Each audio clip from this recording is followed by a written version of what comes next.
barakaatu mbokk ñu leen di ziar waat ñaan leen jàmm yéen ci Guyassar TV tey la àllarba fukk fan ak ñett ci weeru novembre 2024 ñëw ci xibaar yi dañ koy door rek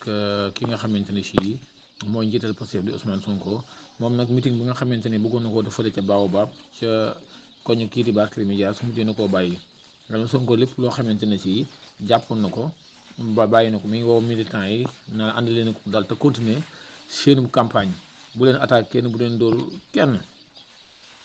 Moustapha Ba moom nag levée de corps bi jamono ñi ñuy wax ak yow ñu ngi koy amal fële ca hôpital militaire bu Ouakam moom nag Mamadou Moustapha Ba procureur santaane ne nañ ko denc ginnaaw bi nga xam ne autopsie yi yéen doon def noppi nañ ca moom Mamadou Moustapha Ba ñu ngi koy defal levée de corps pour war ko yóbbu fële ca diwaanu Nioro. mooy Nabou Leye l'Observateur bind na ne moom nag bàyyi gi nga xam ne bàyyi nañ ko de oyof na lool maanaam liberté provisoire bi nga xamante ne am na ko liberté provisoire bu fragile la maanaam bu oyof nga xam ne ordonnance bi nga xamante ne si moo ko may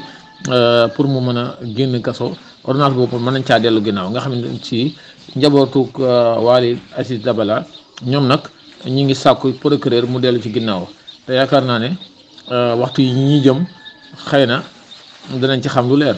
waaye daal li gën a wóor mooy bàyyi gi nga xam ne bàyyi nañ ko may ko contrôle judiciaire mooy lu oyof la à chaque fois mën nañ ci dellu ginnaaw leetar bi nga xam ne police génne woon na ko démb doon ci xamle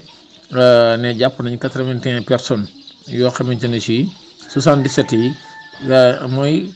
garde corps ñii di waa sàmm sa kàddu nga xamante ne si police biñ leen feuilleté fekk nañ ci ñoom ay ngàndaay yu doy waar ay ngàndaay yoo xam ne ay lance-pierre ay pompe à gaz ay jaasi ay paaka bépp matériel boo xam ne si danger na rek pour mën a faat nit wala mën a blessé nit rek fekk nañ ko ci ñoom police nag ñi ngi continuer seenu enquête. Barthélémy Dias moom mi nga xam ne moom en campagne am kenn mënu koo arrêté te mi ngi woo seeni militant di wax ne nañu des fi ci Dakar diggante tëj ci àllarba ji ba àjjuma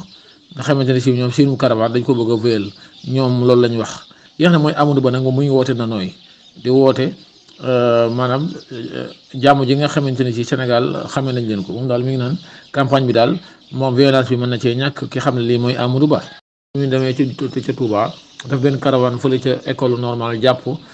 Baobab moom nag mi ngi woo ay militants am di leen woo ci dal nga xamante si Sonko lépp loo xam ne jëloon na ko ne gatsa tegaat na ko ci suuf nga ne meeting bi nga xam ne bëggoon na ko def fële ca Baobab sax mu jëne caa dellu ginnaaw ndax kilifa yi diine yeeg